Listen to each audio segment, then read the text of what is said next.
managing turf wars, I think that's the nature of being a leader. You're always going to meet people in your sphere of responsibility that have different interests, driven by different triggers.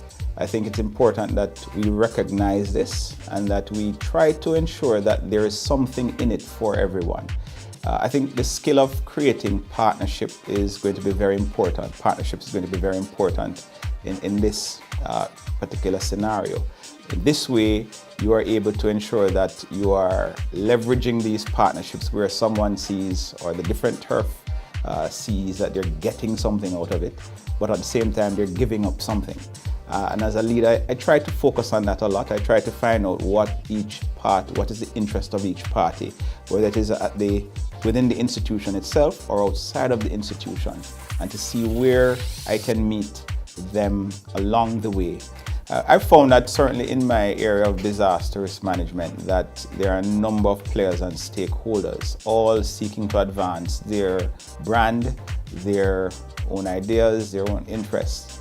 But what I found is that the landscape is large enough for everybody to really coexist, and it is really, again, looking for the elements that facilitates the coexistence. So using tools like memorandum of understanding and agreements, where we single out the specific win-win for each side, is actually a very good tool to use in turf wars.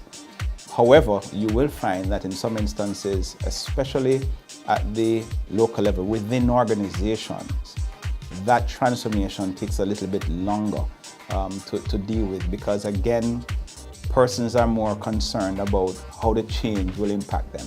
And so there are a lot of communication, a lot of engagement, a lot of pointing out the positives to be gained by the different factions within an organization are the approaches that I tend to use. But most importantly, building partnerships, relationships, and communication I found to be good tools in dealing with turf wars among the broad stakeholder grouping. I do like the idea of leaders having to manage turf wars, because that language is language that I think has permeated leadership for many years. We have to recognize that as human beings, turf is important. We each have our own sense of what is our space, where do we belong in this universe, and if that universe is a business or an organization, we also have to understand that people are constantly trying to find out where they belong.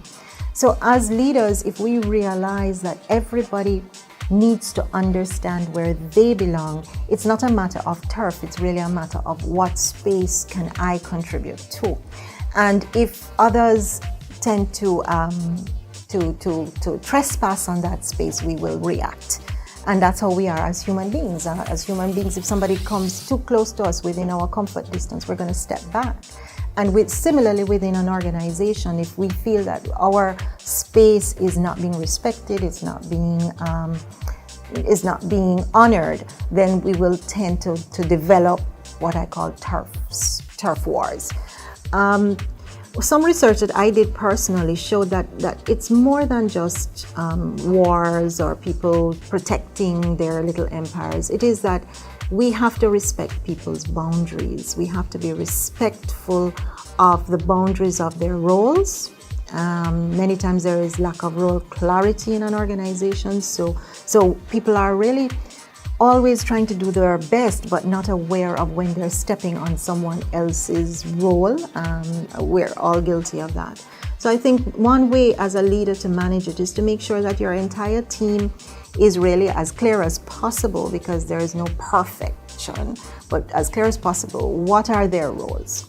And that everyone knows what boundaries there are. Boundaries in many ways, persons, for example, may not appreciate being spoken to in certain ways. How we address people in emails, for example. Some people like to be more formal, some less formal.